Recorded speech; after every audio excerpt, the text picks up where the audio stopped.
Hello everyone. Today I want to show a game played in 1911 in an exhibition match, a simultaneous exhibition match played between Jose Raul Capablanca and a gentleman known as uh, Lizardo Molina Carranza. Let's check out the game. It features the Greek gift sacrifice, which I would like to show. It starts with d4, d5, c4 and e6, the queen's gambit declined, knight c3, knight f6, bishop g5, knight bd7, e3, c6, knight f3, and bishop e7. All standard development. We have a trade in the center, cd5 and knight d5, offering a trade of bishops, bishop into e7 and knight into e7. This is the first stage. We see that the knight is moved from f6, which means that after the black king castles, h7 will be a bit sensitive, and this is important. Bishop d3, already eyeing h7. c5, attacking in the center. White castles, black castles. D takes c5, and knight takes c5. Over here, it's fine. Bishop into h7 was played, and it's okay in this position. King into h7. This is called the Greek gift sacrifice. Usually, when it's sound, accepting the sacrifice leads to severe material loss for the side accepting the sacrifice, if not checkmate. But and in those cases, rejecting it is even worse. So there is really a question of from the frying pan and or the fire.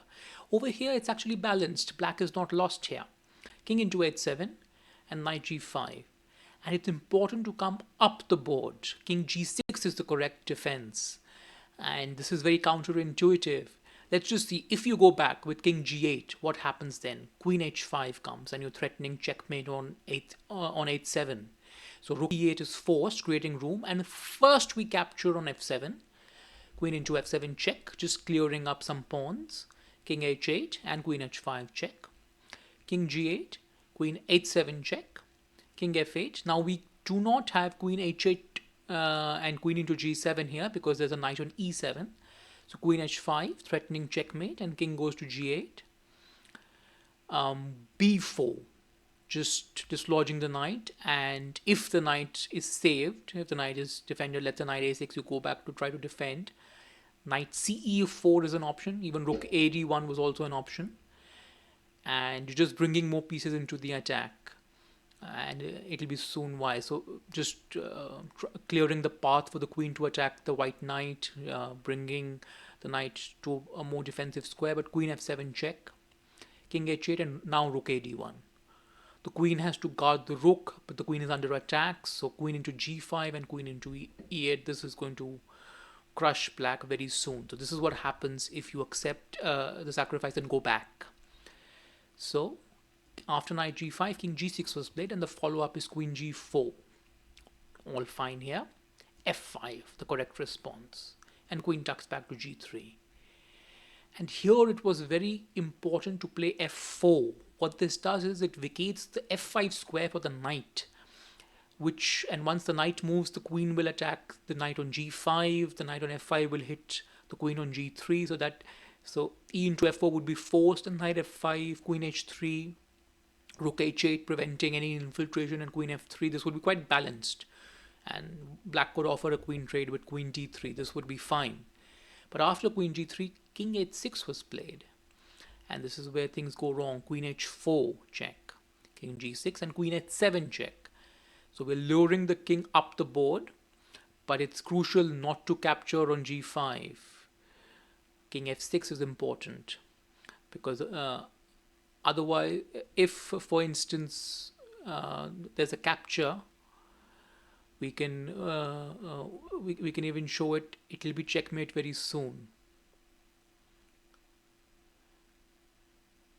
So queen into g7 would be the follow-up, and king would have to go h5, and f4 would come, and that would be quite bad. So king would go to king h5, for instance. the strongest defense, and then f4, just away squares. That would be very good. So after king x was played, rook ad1 was an option, but e4, both are fine. And knight to g6 here. Again, king into g5 would lead to queen into g7, king h5, queen h7 check, king g4, and f4, and it would lead to checkmate ultimately. It's not pleasant when the king has to march up the board. But after knight g6 was played, it was crucial that you play the correct response. Continuation was rook ad1, and it will be apparent why. What Capablanca played was e into f5, and after e into f5, then rook ad1. And things are a bit different here. If you just go back, if rook ad1 is played immediately before the capture, there's a threat of e5 also, and that is essential, and we'll see why. Knight d3 blocking, rook into d3, and after queen into d3, there is rook d1. If the queen just moves, let's say, to c4, then we can capture here. It doesn't matter. And knight d5 and king into g5 is forced, and then f4. This is all very good. But after rook d1, there is also a move of queen into d1, just giving up the queen for the rook. And after knight into d1, rook h8 check. And the move here is e5. And this is crucial, just to deflect either the knight or lure the black king up the board.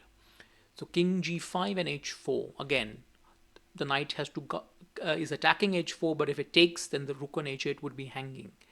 This is why keeping the pawn on e4 was essential, because we need that deflection of e5.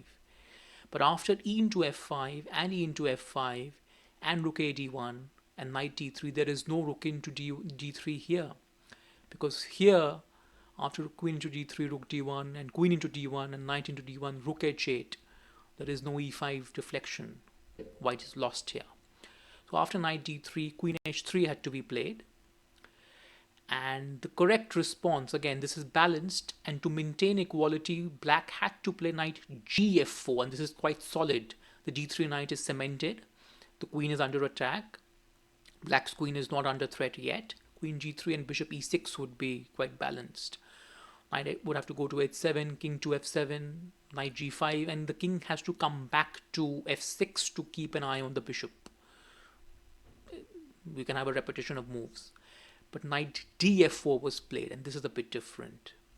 Now after queen g3, the black queen has to move, and let's say after queen c7 was played, rook fe1.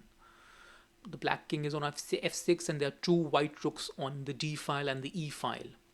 Knight e2 check was played, thinking that after rook into e2 and queen into g3, you could grab the knight, but no, there is knight h7 check, and that's the difference. King f7 and h into g3.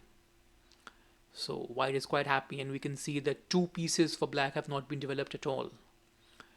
Rook h8 going after the knight, but knight g5. And after king f6, simply f4, and that is where the game ends. So the Greek gift sacrifice is something to watch out for always, and that's, if we could just go back to the position, knight c5, if the knight is not on f6, it's not looking at h7, and sometimes that this combination works very well. Well, thank you all for watching. I'll see you soon for the next game.